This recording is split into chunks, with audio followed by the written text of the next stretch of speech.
बात आज के चैनल के कार्यक्रम आर पार में मैं सुरेंद्र चतुर्वेदी आपका स्वागत करता हूं। दोस्तों, मुख्यमंत्री भजनलाल को सलाह देने के लिए बनी कमेटी क्या उनको कर पाएगी मजबूत? क्या राजेंद्र राठौड़ होंगे असली मुख्यमंत्री? अधिकारियों, मंत्रियों और विधायकों के बीच बढ़ती दूरियों और नाराजगी का कैसे होगा इलाज?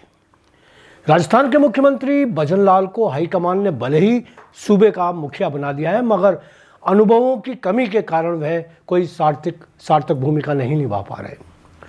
उच्चाधिकारियों द्वारा सरकार चलाई जा रही है। वो फैसले जो मुख्यमंत्री के अधिकार क्षेत्र में आते हैं अधिकारियों के हाथ में आ गए हैं। समर्थ और अनुभवी मंत्री और खेले खाए विधायक इस स्थिति से परेशान नजर आने लगे हैं। सरकार पर अधिकारियों के कब्जे से लगने लगा है कि मुखिया भजनलाल के हाथ से सत्ता स्थानांतरित होती जा रही है। मंत्रियों और विधायकों की इस कसमसाहट का नतीजा है कि दिल्ली हाईकमान ने मुख्यमंत्री भजनलाल के कामों की मदद के लिए एक सलाहकार कमेटी बनाने की योजना बनाई है, जिसमें तेज तर्रार अनुभवी नेताओं को कार्यभार सौंपा जा रहा है। भजनलाल को अब पूर्व नेता प्रतिपक्ष राजेंद्र राठौड़, पूर्व कैबिनेट मंत्री प्रभुलाल सैनी और राव राजेंद्र सिंह, अरुण चतुर्वेदी सहित 2 रिटायर्ड IAS और IPS अधिकारी भी मदद करेंगे। यह शीर्ष समिति भजनलाल के लिए मार्गदर्शक होगी। पूर्व मुख्यमंत्री अशोक गहलोत ने भी इस तरह की सलाहकार समिति बनाई थी, मगर उस कमेटी और इस कमेटी में बड़ा अंतर है। गहलोत क्योंकि समर्थ और अनुभवी राजनेता थे, इसलिए उन्होंने अपनी सलाहकार समिति सिर्फ उनके निर्देशों को पालना पर निगरानी करने का काम करने के लिए बनाई थी। मगर इस बार माफी चाहूँगा, भजनलाल सरकार में बनाई गई सलाहकार समिति मुख्यमंत्री की जिम्मेदारियों की हिस्सेदार होगी। जाहिर है कि यह खेले खाए नेताओं की समिति अधिकारियों की बढ़ती प्रभुसत्ता और मंत्रियों व अधिकारियों के बीच तालमेल बैठाएगी। कितना बैठा पाएगी और मुख्यमंत्री भजनलाल पर कितना भारी पड़ेगी, यह दोनों ही बातें देखने लायक होंगी।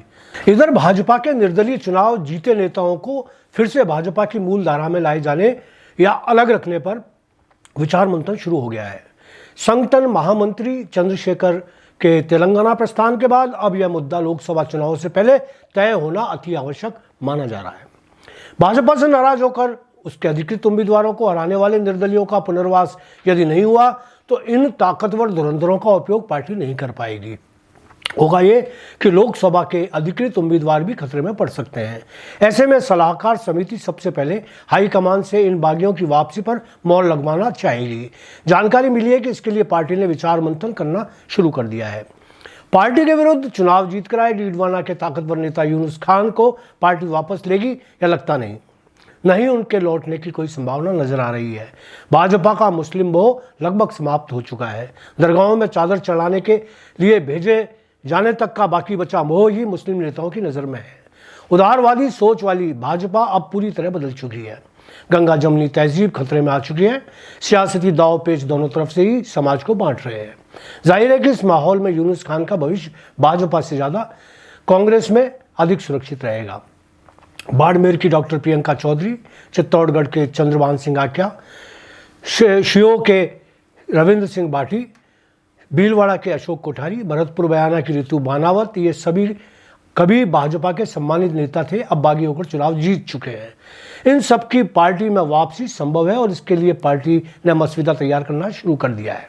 बहुत जल्दी इनको पार्टी आम मुआफी देते हुए अपना साथ देगी।